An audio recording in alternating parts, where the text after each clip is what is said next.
Welcome to Friendship Friday. My name is Mark Long, rector of the parish of St Andrews in Newlands, Cape Town. I had the joy this morning of solemnizing a marriage. Unusual perhaps to do that on a Friday morning, but in putting the register together, realized that the bride's birthday is tomorrow and the groom's birthday is the following day. So they're arranging 3 days of celebration for the future. But it was wonderful to meet despite the restrictions that the COVID pandemic places upon one in terms of social distancing and all that goes with that. It was still wonderful to celebrate their love and their relationship. Passage that often comes up for weddings is from 1 Corinthians 13. And it's a lovely passage that Paul writes around the nature of love. And I guess ultimately around the nature of God. And I'm always struck particularly by verses 4 to 8, and perhaps if you wouldn't mind, I'll just read them briefly to you. It says, "Love is patient, love is kind, love is not envious or boastful or arrogant or rude. It does not insist on its own way, it's not irritable or resentful. It does not rejoice in wrongdoing, but rejoices in the truth. It bears all things, believes all things, hopes all things, endures all things. Love never ends."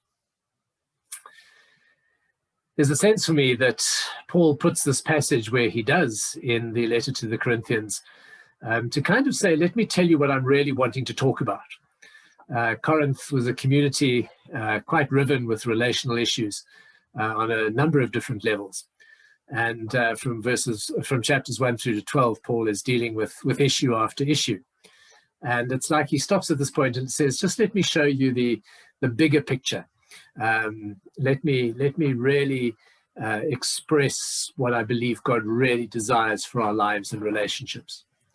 And of course, this passage in terms of marriage becomes something that one really encourages of the young married couple.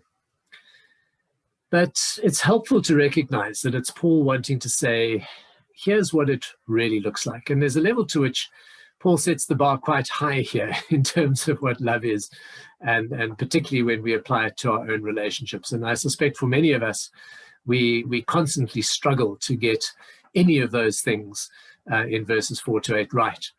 I certainly am aware that I can be arrogant, I can be boastful. I'm certainly aware that I can be irritable and resentful. I hope that I don't rejoice in wrongdoing and do rejoice in the truth. But there are always those times where one wants to skirt around the truth because one perceives that it may be hurtful to others, or maybe more specifically hurtful to oneself. But verse 7, I think, that speaks of bearing all things, believing all things, hoping all things, enduring all things. Wonderful words of encouragement to us in the midst of the ongoing effects of the COVID-19 pandemic on our world, on the societies that we participate in, and the relationships that we live with every day. A willingness to know that God is with us, to help us bear all things, believe all things, hope all things, endure all things. And to know that God has given us within ourselves the resources and the resilience to do that. And in those times where we feel those resources lacking or that resilience shattering, that the Spirit of God is here to hold us and to work in and through us. It was Professor Denise Ackerman some years back in one of our Lent courses spoke about stained glass windows and said the beauty in the stained glass window is in the nature of the brokenness of the glass, and in the fact almost that the fault lines have been highlighted, that somehow that actually is the beauty. And of course, we can all imagine a plain sheet of glass. It's functional. But a stained glass window with all the broken bits put together to bring out the image, and particularly with the added beauty of light coming in, sunlight coming in from behind that window, there is just great beauty. And so I would encourage myself as much as you in terms of these verses from 1 Corinthians 13. We may not get them right, but and they may often, these various aspects may look like shattered glass lying around us.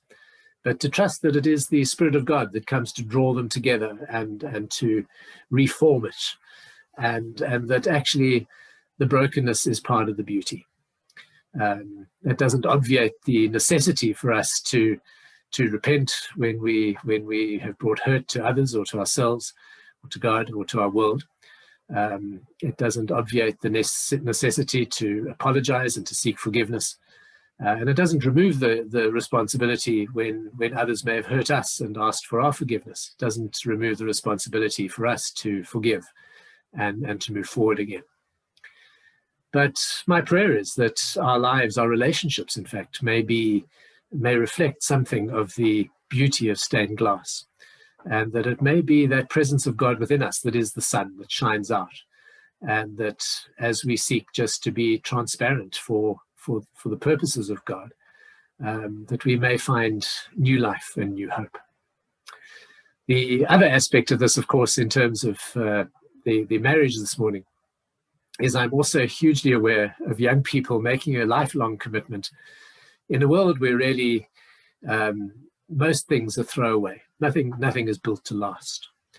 And just reminded the other day, our iron broke, and all we could do was throw it away and buy a new one. You can't even get into a modern iron. There are no screws to do so. And even when there still were screws, there was very little internally that one could actually repair or find a part to repair.